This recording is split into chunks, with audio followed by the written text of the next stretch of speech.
Guys, ഞാൻ നേപ്പാളിലെ സുന്ദരമായ ഗ്രാമമായ ഗാംഗ്ടോക്ക് വില്ലേജിലെത്തി.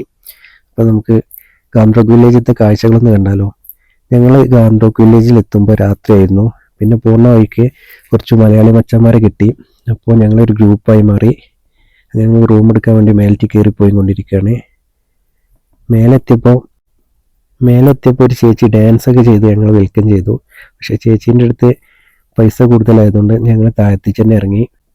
ഉയരം കൂടുമ്പോൾ വ്യൂവും കൂടും, പൈസയും കൂടും. അപ്പോൾ അങ്ങനെ താഴത്തേക്ക് തന്നെ പോയി. പിന്നെ അവിടെ റൂം എടുത്ത്. ഇതാണ് ഞങ്ങൾ എടുത്ത റൂം. അങ്ങനെ മച്ചാന്മാർ പോയി ദീദീൻ്റെ അടുത്ത് സംസാരിച്ചു, റൂമൊക്കെ സെറ്റാക്കി. രാത്രി കഴിക്കാൻ താൽബാത്തായിരുന്നു. ഒന്നും നോക്കിയില്ല, അടിച്ചു മിന്നി. രാവിലെ എണീറ്റപ്പോഴാണ് ഞങ്ങൾ ആ കാഴ്ച കണ്ട് ഞെട്ടിയത്. ഫോഗ് മൂടി കിടക്കുക, അത് പോരാത്തതിന് മഴയും. ഞങ്ങൾ ഒരുപാട് പ്രതീക്ഷിച്ച് വന്ന ആൾക്കാരായിരുന്നു എല്ലാവരും. പിന്നെ നേരെ ഗാംഗ്ടോക്ക് വില്ലേജിലെ ഗുരുങ് കോട്ടേജിലൊന്ന് പോയി നോക്കി. ഇതാണ് അവസ്ഥ. ബാക്ക്ഗ്രൗണ്ടൊന്നും കാണുന്നില്ല, ഫോഗ് മൂടി കിടക്കുകയാണ്. ഫോഗ് മൂടി കിടക്കണോണ്ടാണെന്ന് തോന്നുന്നു. റീൽസിലൊക്കെ കാണുന്ന ആ ചേച്ചിമാരെ കണ്ടില്ല. ഞങ്ങൾ കുറേ നോക്കി, അവിടെ ആരെയും കാണാൻ കഴിഞ്ഞില്ല. എല്ലാവരും മുഖത്തുണ്ട് ആ നിരാശ. പക്ഷെ എന്നാലും ചിലരൊക്കെ ഫോട്ടോ എടുക്കണമൊക്കെ ഉണ്ട്.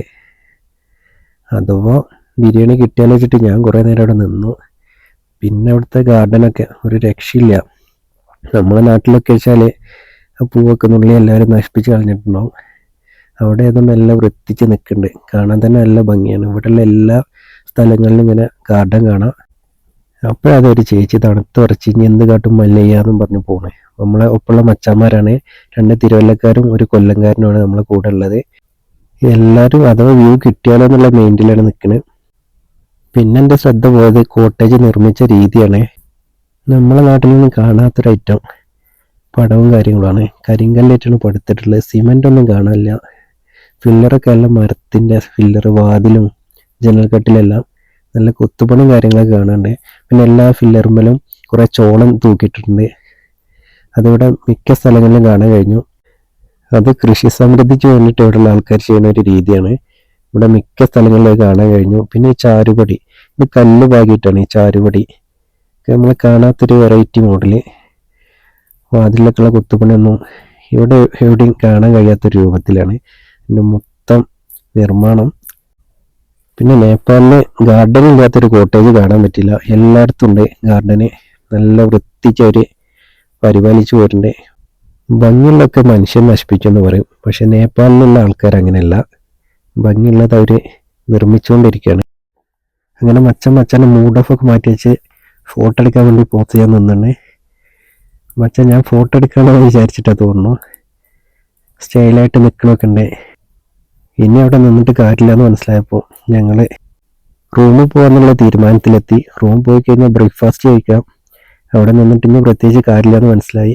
അപ്പോൾ പോണ വയ്ക്കുന്നത് ഒരുപാട് കൃഷി ചെയ്ത് കാണാനുണ്ട്. കോളിഫ്ലവറോ പിന്നെ അവരുതായ എന്തൊക്കെയോ, നമുക്ക് പേരറിയില്ല, കണ്ടിട്ടില്ല, എന്തൊക്കെയോ കൃഷി അവിടെ കാണാൻ കഴിഞ്ഞു. പക്ഷെ ഒരു കാര്യം അറിയാം, ദാൽബാത്ത് കഴിക്കുമ്പോൾ ഇതൊക്കെ യൂസ് ചെയ്തിട്ടാണ് ഓരോ കറിയൊക്കെ ഉണ്ടാക്കി തരാറ്. കുറേ കോളിഫ്ലവർ ഉണ്ട്, കുറേ കേബേജ് ഉണ്ട്. അങ്ങനെ കുറച്ച് സ്ഥലമാണെങ്കിലും അവിടെ അവർ എന്തെങ്കിലും കൃഷിയൊക്കെ നടത്തും. നേപ്പാളീസ് ഏതാ മക്കളിച്ചിട്ടാ. നമ്മൾ മലയാളീസിനെ പോലൊന്നുമല്ല, നല്ല ഹാർഡ് വർക്ക് ചെയ്യുന്നവരാണ്. റൂമിറ്റ് വരുന്നതെന്ന് അടിച്ചത് അവിടെ ഒരു കൺസ്ട്രക്ഷൻ നടക്കുന്ന ഒരു കോട്ടേജ് കാണാണ്ട്. അപ്പോൾ അതിൻ്റെ അപ്പുറം നോക്കിയപ്പോൾ കുറേ കൺസ്ട്രക്ഷന് വേണ്ടിയിട്ടുള്ള സാധനങ്ങൾ ഇറക്കിയിട്ടുണ്ട്. കുറേ പാറക്കല്ലുകളും ഇത് വെച്ചിട്ടാണ് അവർ പഠിക്കുന്നത്. ഈ നിർമ്മാണത്തിന് ആവശ്യമായിട്ടുള്ള എല്ലാ സാധനങ്ങളും തലച്ചുമട് വഴിയോ അല്ലെങ്കിൽ കഴുതപ്പുറത്ത് വെച്ചിട്ടാണ് അവർ കൊണ്ടുവരിക. ഇത് കണ്ടോ നമ്മളെ നാട്ടിലൊക്കെ ഓട് പോവുമല്ലോ, അതേപോലെ വീടിൻ്റെ മേലെ കയറി പാറ കഷ്ണങ്ങളാണ് വെറ്റുക. അങ്ങനെ അതൊക്കെ നോക്കി പിന്നെ ഒരു അടിപൊളി കോട്ടേജ് കണ്ടു. അപ്പോൾ അവിടെ ചെന്നതാ. അപ്പോൾ അതൊരു ചുട്ടുമണി ഞങ്ങളെ ശബ്ദം കേട്ടിട്ട് ജനൽ കൂടെ തലയിട്ട് പുറത്തേക്ക് നോക്കണേ. ഒരു കിണികിണി ശബ്ദം കേട്ടപ്പോൾ ഞങ്ങൾ നോക്കിയത്. അപ്പോൾ കഴുതയാണ്. കഴുതപ്പുറത്തേക്കാണല്ലോ അങ്ങോട്ട് സാധനങ്ങളൊക്കെ കൊണ്ടുവരിക. അപ്പോൾ അവർ വളർത്തുന്ന കഴുതകളാണ്. ഇതിൻ്റെ പുറത്ത് വെച്ചിട്ടാണ് എല്ലാ സാധനങ്ങളും ഇങ്ങോട്ട് കൊണ്ടുവരിക. അല്ലെങ്കിൽ തലച്ചുമടായിട്ടാണ് ഇവർ കൊണ്ടുവരിക.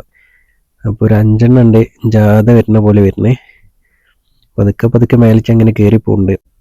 രാവിലെ തന്നെ ഇവിടുന്ന് പണി കഴിഞ്ഞ് വരുന്ന പോലെ തോന്നി. അങ്ങനെ ആവാനാണ് ചാൻസ്. അപ്പോൾ അതാ ഞങ്ങളെ ശബ്ദം കേട്ടപ്പോൾ ഒരു ചുട്ടുമണി പുറത്തിറങ്ങി നിൽക്കുന്നുണ്ട്. മൂക്കൊക്കെ കുത്തി എന്തൊരു സുന്ദരിയാ നോക്കിയാൽ. അങ്ങനെ ഞങ്ങൾ മച്ചന്മാരോടൊക്കെ യാത്ര പറഞ്ഞ് ഞങ്ങൾ ഇറങ്ങി. ഇനി ABC ആണ് അടുത്ത ലക്ഷ്യം. Okay bye.